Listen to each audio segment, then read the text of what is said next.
I am going to share with you the 4 things that you need to be paying attention to make sure that your staff are motivated and achieving their full potential.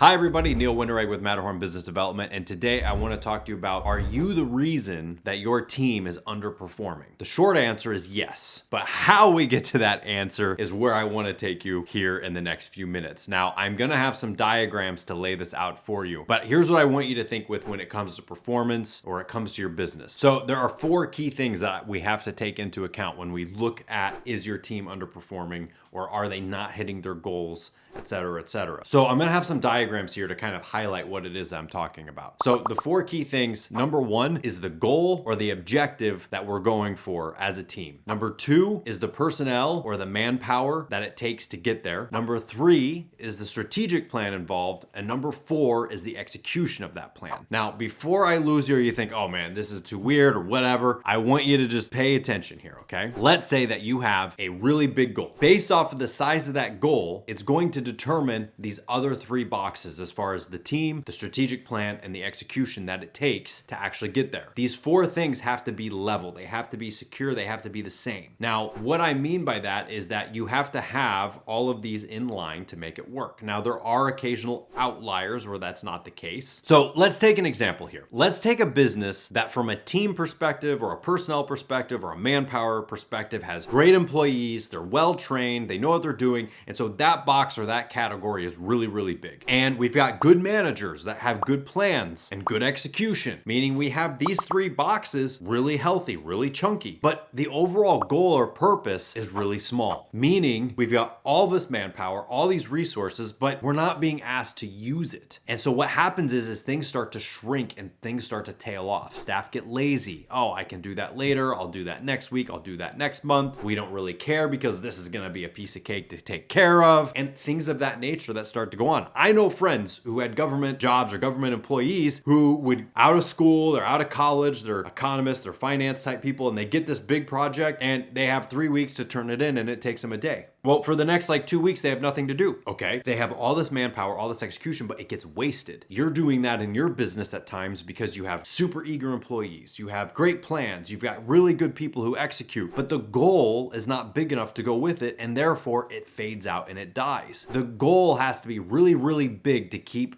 good employees sticking around. Now, let's look at this from another perspective. Let's take a really big or really lofty goal with very little manpower or undermanned, but we've got great execution and we've got great coaches and great planners. I think of the Miracle on Ice, the USA hockey team versus the Russian hockey team. They have the same goal, winning the gold medal. You've got the Russian team with extremely inordinate amounts of manpower and skill and ability, and they probably slacked off a little bit on their planning. They probably got lazy on the planning and on the execution versus the US team, which has the big lofty goal, undermanned, but has great planning and great execution. They were able to outmaneuver and win. Now, maybe they could only win one time out of 10, and that happened to be the one time that they won.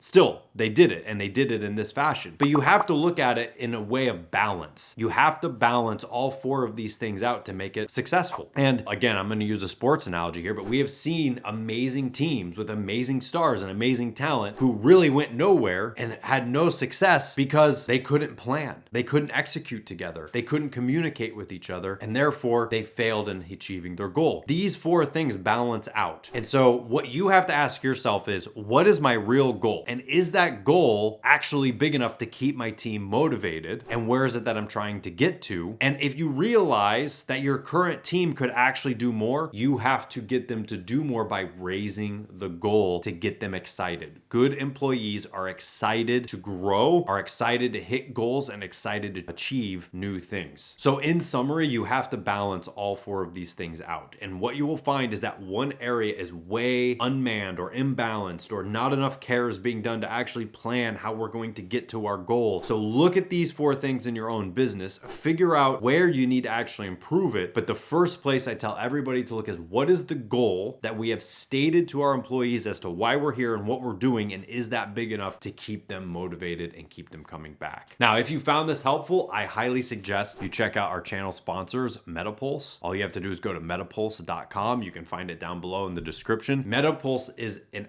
absolutely incredible tool to keep your team organized, to keep growing, and to keep everybody on the same page. It's what we use here at Matterhorn, and it's what we use with our clients. And so we're very proud to have teamed up with MetaPulse to make sure that you can also be successful. I'll see you next time.